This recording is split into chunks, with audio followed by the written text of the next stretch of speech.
causa que o Você tem que governo não é aliar- forte. Se o governo fosse forte e a população tivesse abraçado o governo Bolsonaro, como pelo menos 70% da população, não teria chance de cogitarem o Lula, tá ligado? O fato Sem da dúvida. sociedade brasileira estar cogitando o Lula já É. mostra que o governo Bolsonaro foi um fracasso. Exatamente, mano. Tá perfeito, é uma síntese correta. Ele reabilitou o Lula não só por ter atuado junto na frente ampla pela impunidade, o que facilitou o trajeto do Lula, tirou a pressão sobre o STF, por exemplo. Eu escrevi artigo na época do Dias Toffoli falando, não, a articulação foi feita, pautamos no momento certo e tal. Ele estava se gabando de ter deixado para pautar no momento de menor apelo e tal, não sei o que, aí liberaram. Então, para além disso, da frente ampla e tal, ele foi fazendo tudo ao contrário e de uma maneira muito ruim. E aí você tem o caso da pandemia, que agrava a situação, porque envolve vidas humanas, e assim, é a coisa que o sujeito não poderia fazer, né, se ele vem depois do maior esquema de corrupção descoberto no país. O que o sujeito não pode fazer de jeito nenhum em termos assim eleitorais para ficar pior na fita é qualquer tipo de atentado contra a vida humana, no sentido, mesmo que com dolo eventual, mesmo que por omissão, etc., ele não pode incorrer nisso, né? E aí você dá uma bandeira, olha aí, é pior. Porra.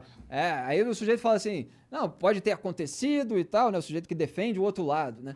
Isso e aquilo, mas jamais a vida humana. E aí você dá a alegação, e aí você cria um ressurgimento de uma força que já estava bastante enfraquecida, né? E aí você precisa que surja uma alternativa que mostre como eles são parecidos em determinados pontos e separadamente ruins em outros. Sim, Né? e esse Consegue enxergar essa alternativa? eu acho que é o cara? Moro pra ele.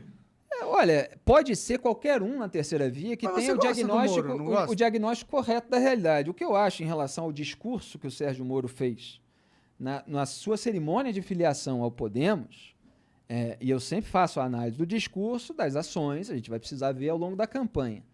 Mas o discurso é o diagnóstico correto. Quer dizer, eu estou falando tudo aquilo que ele falou no meu trabalho a cada dia. Cada etapa dessa que eu falei de sabotagem do combate à corrupção, ela está sintetizada ali naquele discurso, que obviamente é um discurso mais simples para todo mundo compreender, inicial, a campanha ainda vai desdobrar isso.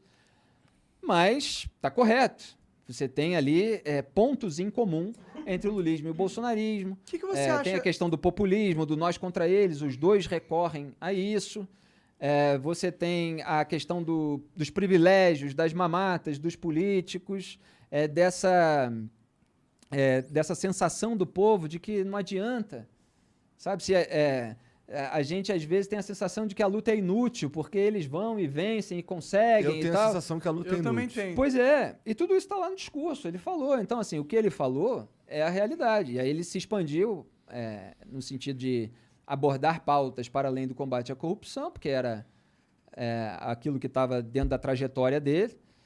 E mesmo nesse ponto, que ele obviamente vai medir em cada quesito o que ele vai fazer ou não, e a gente vai precisar avaliar o que está correto, o que está errado, mas ele apontou ali a necessidade de reformas, tudo isso, que no fundo, é claro que tem alguma coisa diferente ali naquele discurso, mas você tem uma série de causas que estavam presentes ali naqueles atos de comoção nacional de 2018, mas que não tiveram a sua consequência prática. Quer dizer, não foram implementados. Então você tem bandeiras que foram carregadas, que foram defendidas, mas que não foram aplicadas. E é preciso resgatar isso.